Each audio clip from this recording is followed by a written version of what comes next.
Vladimir Putin is becoming embarrassed and pushed into a corner.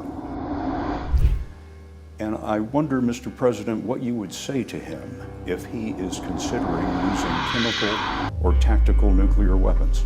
Don't. What would happen in our world if all the countries possessing nuclear weaponry were to engage in a war simultaneously and employ their destructive capabilities of nuclear power? In 2019, researchers from Princeton University outlined a potential doomsday scenario. They crafted a situation in which a conflict erupts between Western European nations and Russia. The sequence of events would commence with the bombardment of major cities. Envision the sudden disappearance of the populations of European capitals like Warsaw and Berlin. In retaliation, the United States launches its nuclear missiles towards Moscow and St. Petersburg. Subsequently, 6 other nations that have acknowledged their possession of nuclear arms, China, North Korea, France, India, Pakistan, and the United Kingdom, enter the war. This sequence of events vividly illustrates the immense and devastating nature of what would inevitably become humanity's final war. Nonetheless, history has witnessed several instances when the world teetered on the brink of nuclear conflict. The consequences of pushing the infamous red button remain a haunting question. In today's episode, we will delve into the possible scenario of what would happen if nuclear war to be initiated today. What plan US would have to counter Russia? This is Reveal the Mystery. If you are curious to learn mysteries of the world, space and beyond, consider subscribing. On August 6th and 9th, 1945, during a world war, the United States Air Force dropped 2 very powerful bombs on 2 cities in Japan called Hiroshima and Nagasaki. These bombs caused a lot of damage and hurt many people. Even now, we can still feel the effects of those explosions. Around 214,000 people were hurt or killed because of the bombs, with most of them being in Hiroshima. People who were outside when the bombs went off left shadows behind because the explosions were so bright and strong. But it could have been much worse if more cities were hit by these bombs. The person who flew the plane and dropped the first bomb on Hiroshima, Colonel Paul Tibbets, said that the US wanted to attack more cities with these bombs. He had a group of planes ready to drop more bombs. Surprisingly, the Japanese government surrendered soon after these bombs were dropped, which stopped the war.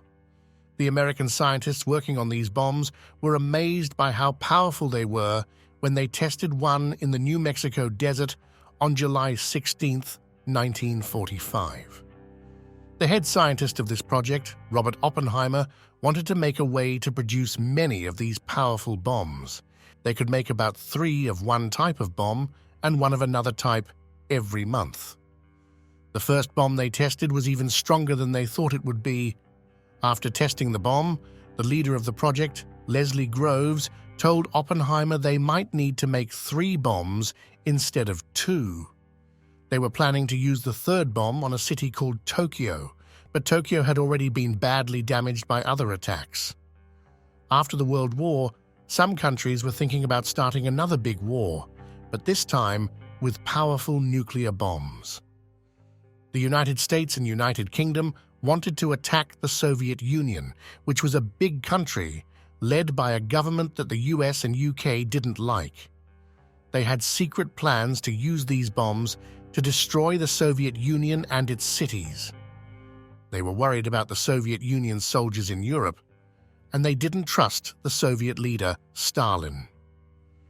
Some papers from the American government show that Winston Churchill, a leader from the UK, thought that if they bombed a place called the Kremlin in the Soviet Union, it would help them control the Soviets. They also thought that bombing could stop their own soldiers from getting hurt and scare their friends from other countries into helping. But it wasn't just the UK that wanted to use these bombs against the Soviets. From 1945 to 1949, the US made 9 different plans to fight the Soviets with nuclear bombs. One big plan, called Operation Dropshot, wanted to drop more than 300 nuclear bombs on many Soviet cities, including Moscow and Leningrad, now St. Petersburg. They even planned to start this war in 1957. The idea that the UK and US decided not to do this because they were worried about many people dying and lots of destruction is not exactly true. The real reason was that they didn't have enough bombs and planes to do it. In 1948, the US only had 50 bombs and 32 planes that could drop them, but by 1949, they made 250 more bombs, so they were almost ready for Operation Dropshot. Then, they got unexpected news. The Soviet Union had its own atomic bomb. It wasn't as strong as the US bombs, but it was still a big deal. It wasn't until 1960 that the US made a plan to use all their nuclear bombs together. This plan had many ways to attack, and it could hurt many countries, including China and some European countries. They planned to do this very quickly, and many people could have died. This almost happened during the Cuban Missile Crisis in 1962. This was a time when the US and Soviet Union were very close to starting a nuclear war. This crisis started because the US tried to make trouble for Cuba, but it didn't work. Then, the Soviet Union put missiles in Cuba, which made the US very worried. The US wanted to remove the missiles without starting a war. They put a blockade around Cuba, but they called it a quarantine to make it sound less scary. At the same time, a Soviet submarine with nuclear weapons was under a lot of pressure. One of the officers, Vasily Arkhipov, stopped them from firing the weapons and saved the day. After this crisis, people should have learned a lesson, but it seems like they didn't. In 1983, a Soviet officer named Stanislav Petrov also stopped a nuclear disaster from happening. He got a warning about a missile attack, but he didn't believe it and didn't start a war.